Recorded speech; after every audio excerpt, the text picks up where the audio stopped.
Исәмсез, эфирда атна яңалыклары тапшыруы узган атнаның мөһим вакыйгалары белән мин Алсу Нуриева таныштырачакмын. Менә бер елдан артык дөнья яңа коронавирус инфекциясе белән көрәшә. Башта аның хакында бер нәрсә белмәсәк, хәзер мәгълүмат бар. Тайплар аңа каршы көрәшергә, дәваларга өйрәнде. Халык арасында актив вакцинация кампаниясе алып барыла. COVID-19-га кагылышлы агымдагы вәзгыять турында алдагы материалда. Россияда эпидемия башланганнан бирле 249 215 кеше үлгән. Соңгы тәүлек эчендә үлем очраклары буенча яңа антирекорд куелган. 1211 кеше инфекция корбаны булган дип китерелә оператив штаб мәгълүматларында. Иң күп үлем очраклары Мәскәүдә, Санкт-Петербургта һәм Краснодар краенда теркәлгән. Алдагы антирекорд 4 ноябрьдә теркәлгән иде. Ул чакта коронавирустан үлүчеләр саны 1195 кеше булды. Татарстанда 9 кеше яңа коронавирус инфекциясе корбаны булды. Шулай итеп, республикада үлүчеләр саны 1078-га җитте. Үлем сәбәпләре анатомик экспертиза нәтиҗәсендә билгеләнгән. Вирус идентификацияләнгән дип хәбәр итә Татарстан Республикасы сәламәтлек саклау министрлыгы матбугат хезмәте. Вафат булганнар арасында 4-се хатын-кызлар, 5-се ир-ат. Узган тәүлектә 39160 кеше COVID-19 вирусыннан авырый башлаган. Россиядә актив прививка ясау кампаниясе дәвам итә. Төбәкләр инфекция таралуын туктату өчен вакцинация темпларын арттырырга тырышалар. Шул ук вакытта калабызның җәмәгать һәм вахта транспортында битлек режимын саклау буенча рейдлар көчәйтелде. Роспотребнадзор таләбен үтәмәгән һәм шәхси саклану чараларын кулланмаган пассажирларны штрафка тартырга мөмкиннәр. 9 ноябрьгә кадәр вакцина ясатырга тиеш хезмәткәрләр 1 компонентны, 7 декабрьгә кадәр препаратны 2 дозасын ясатырга тиеш. Бүгенге көннән Татарстанда мәҗбүри вакцинация турында карарының үтәлешен тикшерү башланды. Вакцина ясатмаган хезмәткәрләр эштән читләштерелә. Үзегезне һәм якыннарыгызны саклагыз. COVID-19-дан вакцинация темпын арттыру максатыннан илдә чикләүләрдән тыш кызыксындыру акцияләре дә эшли. Илебездә коронавируска каршы вакцинация узучылар арасында 100 000 сум акча уйнату бара. Әлмәт районында исә вакцина ясаткан 60 яшьтән өлкәнрәк кешеләр арасында кыйммәтле бүләкләр уйнатыла. Чираттагы шундый лотерея уены узган атнада үткәрелде. Теманы Лина Хәсәншин дәвам итә. COVID-19-га каршы Әлмәт районында ай сайын 2000-нан артык пенсионер вакцинация уза. Алар арасында ай сайын велосипед, велотренажер сыман кыйммәтле призлар уйнатыла. Өлкәннәр тоҗлы вирустан вакцинация ясатуның әһәмияте турында аңлый һәм актив катнаша. 1 октябрьдән 31-на кадәр вакцинация узган лаеклы елдагы Әлмәтлеләр реестрга кертелә. Һәрберсенең үз номеры була. Шул номерлар арасында лотерея уйнатыла да. Мы ходим в физкультурно-оздоровительный клуб. Без физкультура сәламәтләндерү клубына 10 ел йөрибез. Сәламәт булырга безгә вакциналаштыруда ярдәм итә. Без бит урамда булабыз, шөгыльләнәбез. Ягъни безнең куркынычсызлык өчен вакцинация кирәк. Безнең физкультура сәламәтләндерү клубына йөрүче һәр пенсионер диярлек вакцина ясатты. На улице занимаемся. То есть вакцинация для нашей безопасности это необходимо.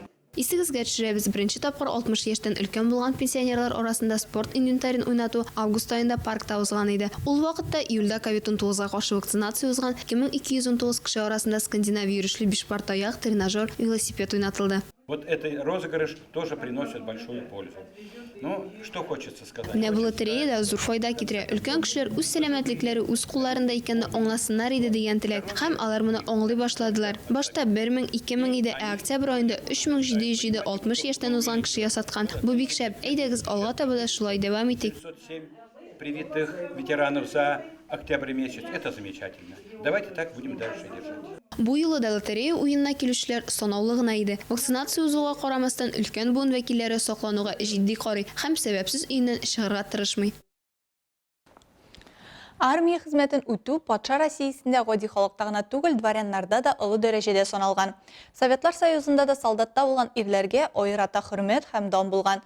Бүген хәрби хезмәт профессионаллар кулында гына булырга тиеш дигән фикер булса да, закон буенча 18 тулган сәламәт ир-егетләргә хәрби бурычны үтәү закон тарафыннан тиеш.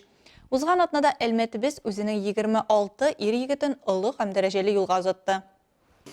Ваша главная задача через 12 месяцев живые, здоровые должны быть дома. Шын ир-егетләргә шын иратның аталарча киңәше. Әлмәт хәрби комиссары Решат Сабиров олы юлга кузгалганчы тагын бер кат ватан каршындагы бурычларын үтәргә җыенучыларга теләкләрен җиткерә. Яшьләрнең күзендә ныклык, җитдилек һәм куелган максаттан тайпылмау. Пришел сюда по собственной воле. Үз теләгем белән китәм хезмәткә, ватан каршында бурычны үтәү, якыннарымны һәм үземне саклар, көчле булыр өчен. Ну и, в принципе, испытать себя, быть сильным. Ну, было желание такое, чтобы отслужить в Росгвардии. Росгвардияда эшлисем килә, киләчәгемне шунда күрәм. Будет, естественно, полезно. Ну, как бы есть желание связать свое будущее с этим. Я закончил Казанский федеральный университет, специальность прикладная информатика и экономика. Мин КФУны тәмамладым, белгечлегем информатика белән бәйле. Шифрлар укучы булып, дәүләт серен саклыйсым килә. Өстәвенә бу минем законлы бурычым да. Вот. Думаю, каждый мужчина должен пойти в армию, отслужить. Это, да, так требует закон. Хәрби хезмәткә чакырылучыларның һәр кайсы ил каршында булган бурычын үтәргә кирәклеген аңлый. Тик күбесен иртәнге 3тә Әлмәт хәрби комиссариатына киләчәгә чакырып китергән. Егетләр хәрби тәҗрибәне карьера баскычында үсәр өчен кирәклеген яхшы аңлый. Шагом марш! На призывной комиссии каждый призывник изъявляет желание, где бы хотел проходить службу, где предпочел бы. Чакырылыш комиссиясендә егетләр кая хезмәт итәргә теләүләрен хәбәр итә һәм сәламәтлек буенча категорияләре билгеле булгач та аларның теләкләре исәпкә алына. Әгәр дә мисал өчен аларның С категорияле автомобиль йөртү таныклыклары бар икән, хәрби транспорт командасына, медицина белеме булганнар фельдшер яки медбрат соралган бүлеккә озатыла. Медицинское образование, он направляется уже в те части, где нужны фельдшера, медбрата. То есть специальность обязательно учитывается. Бүген хезмәт срогы нибары 12 ай тәшкил итә. Гаиләдә дә, мәктәптә дә армия хезмәтенең дәрәҗә булганлыгын, тәртип зарурлыгын искәртеп туры кирәк дип белгечләр. Чөнки бүген Әлмәт районында хезмәттән качып йөрүчеләр дә юк түгел. Гадәттә егетләр торак яки эш урынын алыштыруына вакытында хәбәр итми. Нәтиҗәдә хәрби хезмәткә чакырылыш кәгазе адресатын тапмый интегә. Андыйларга карата административ җәза каралган дип кисәтә белгечләр. Мисал өчен бүген 43 егет административ җаваплылыкка тартылган. Ләкин бу сюжетның геройлары алар түгел. Ә хәрби бурычын үтим дип хыялларын чынлык итәргә юл алган 26 әлмәтле. Хәерле юл сезгә, егетләр.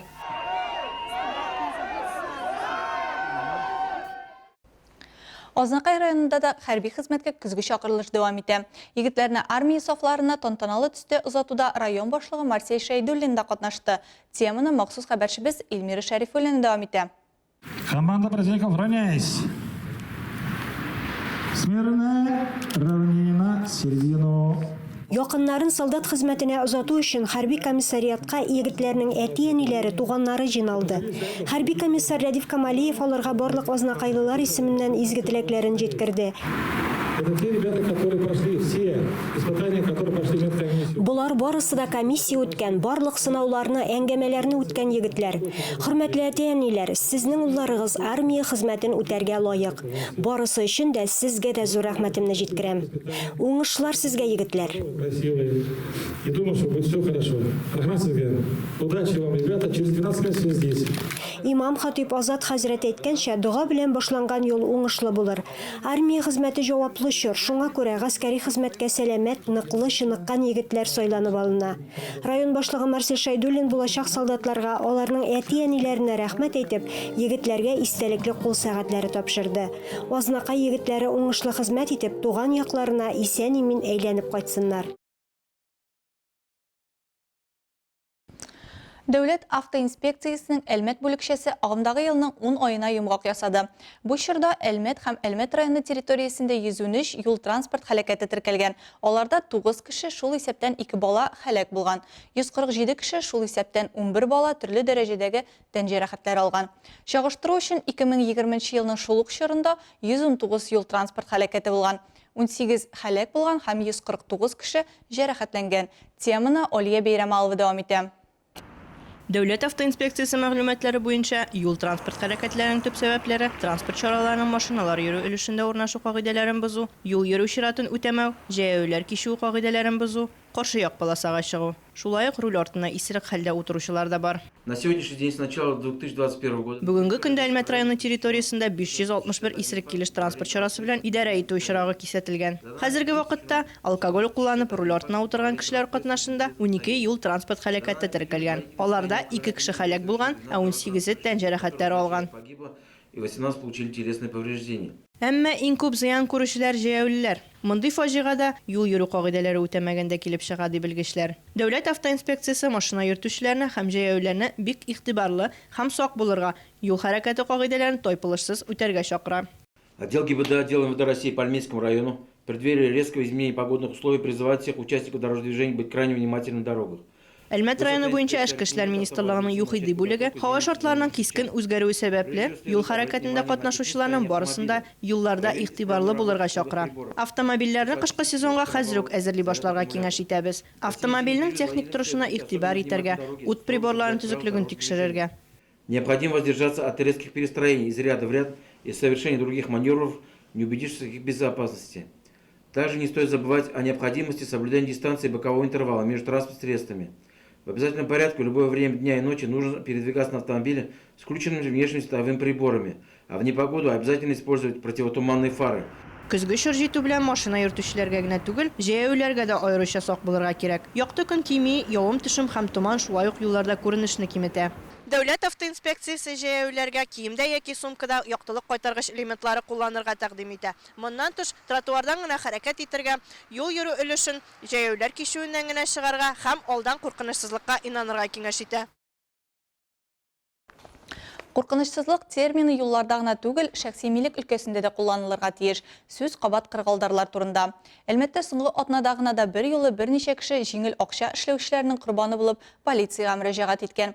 Мошенниклар кемнәрне аулый? Алдагы минутларда. Әлмәт полициясенә шәһәрдә яшәүче 51 яшьлек хатын-кыз мөрәҗәгать иткән. Зыян күрүче аңлатканча, билгесез кеше аңа табигый дублёнка сату турындагы белдерү буенча шалтыраткан. Җинаятьче сатучыдан банк картасының номерын һәм башка реквизитларын соратып, банксыз түләргә тәкъдим иткән. Кыргалдарларның хәйләсенә эләгүен хатын картасыннан 3750 сум акчасы салынгач кына аңлый һәм полициягә мөрәҗәгать итә. А 26-летний мужчина хотел купить хоккей. 26 яшьлек ир-ат хоккей инвентарь сатып алган вакытта 12 мең акчасыннан кулак каккан. Мөрәҗәгать итүченең кесә телефонына хоккей клюшкалар сату турында СМС хәбәр килгән. Товарны китерү детальләре турында фикер алышканнан соң сатучы паспортның фотосурәтен һәм банк картасының номерын җибәргән. Ир 12 мең сум күләмендә акчаны банк картасына күчергән. Номер карты. Күпмедер вакыттан соң зыян күрүче сатучыга үзенең заказы турында мәгълүмат алу максатыннан хәбәр яза. Әмма сатучы элемтәгә керүдән туктый. Тагын бер очрак. Шәһәрдә яшәүче 46 яшьлек ир-ат интим хезмәтләр күрсәтүдән файдаланып, интернетта тиешле белдерүләр эзли башлаган. Сайтларның берсендә ул Наташа исеме астында кыз анкетасын сайлап алган һәм күрсәтелгән телефон буенча шалтыраткан. Администратор барлык кызыксындырган сорауларга җавап биргән, хезмәт күрсәтү бәясен җиткергән. Ир 5000 сум күләмендә акчаны алдан түләп куйган. Аннан соң Виталий Борисович исемле менеджердан шалтырату килгән. Ул янәсе страховка өчен тагын 4500 сум акча күчерүен таләп иткән. Зыян күрүче шалтыратучының таләбен үтәгән. Шуннан соң менеджер шалтыратып тәрҗемә белән проблемалар булганын, шуңа күрә тагын 7500 сум акча җибәрергә кирәклеген белдергән. Гомумән алганда гариза бирүче 17 мең сумга якын банк операциясе кылган. Шуннан соң ул мошенникларның корбаны булуын аңлый һәм полициягә мөрәҗәгать итә. По всем фактам следственные подразделения. Әлеге фактлар буенча тикшерү бүлеге тарафыннан Россия Федерациясе җинаять кодексының 159 статьясы буенча җинаять эше кузгатылган. Российской Федерации мошенничество. Хәзерге вакытта интернет кибетләр зур популярлык казана. Бүген мондый сәүдә мәйданчыкларында күп төрле товарлар һәм хезмәтләр сатып алырга мөмкин. Моннан кыргалдарлар да бик оста файдалана. Мондый хәл булмасын өчен сатып алуларны бары тик тикшерелгән кибетләрдән генә башкарырга кирәк. Товар өчен акчаны күчерер алдыннан башта кибетне һәм товар сатучының тарихын яхшы өйрәнергә кирәк. Материал Россия Эчке эшләр министрлыгының Әлмәт районы буенча бүлеге матбугат хезмәте мәгълүматлары буенча эшләнде. Әлегә шулар. Мин Алсу Нуриева һәм монтаж операторы Ленар Корбанов. Сезнең белән саубуллашабыз.